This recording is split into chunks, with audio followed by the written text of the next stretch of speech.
C'est l'une des informations majeures du Conseil des ministres de ce mercredi.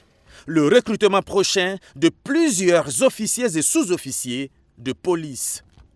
Alors, au titre de l'année 2025, mon département recrutera au niveau des concours professionnels commissaire de police 20, officiers de police 60, au niveau des concours directs, commissaire de police 10 avec des qualifications spécifiques, officiers de police 10 avec des qualifications spécifiques, sous-officiers de police 2000 dont 50 de sexe féminin.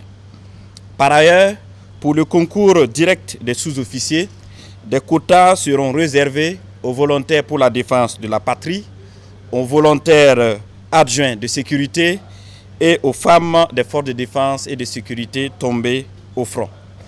Pour ces quotas et les qualifications spécifiques des concours directs, seront mentionnés les différents critères au niveau de l'arrêté d'ouverture du dit concours. Dans le secteur des infrastructures, c'est un projet de loi portant réglementation de l'exercice du métier des laboratoires et des travaux publics qui a été adopté.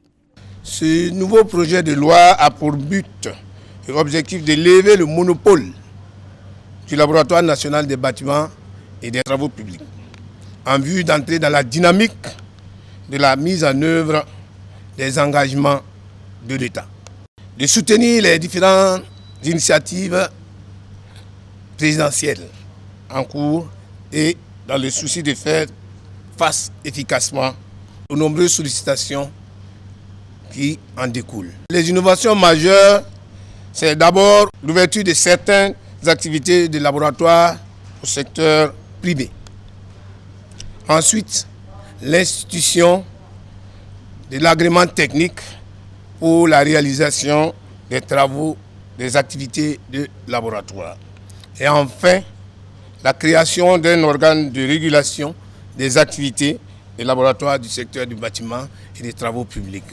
Le secteur de l'enseignement supérieur aussi a fait l'objet d'une décision considérable.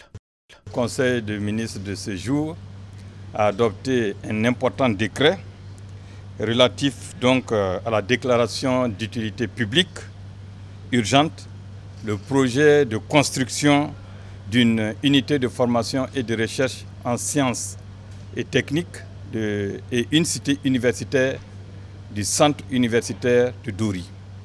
Alors il faut rappeler que le Burkina Faso, de concert avec des partenaires, a obtenu un financement pour la construction d'une UFR-ST et d'une cité universitaire au centre universitaire de Dori. Et ce financement a été obtenu depuis 2020. Un site avait été effectivement identifié d'une superficie d'environ 100 hectares, mais force est de constater que depuis et jusqu'à ce jour, les travaux n'ont pas pu commencer du fait de l'indisponibilité de ce site. Malgré les nombreuses discussions, les négociations qui s'en sont suivies, le site reste toujours inaccessible pour l'érection de ces différentes infrastructures. Donc le Conseil a jugé utile aujourd'hui de prendre cette importante décision pour permettre d'ériger ces infrastructures au profit des étudiants et de toute la communauté universitaire de Dori. Les travaux de ce Conseil des ministres se sont déroulés sous la présidence du président du Faso, le capitaine Ibrahim Traoré.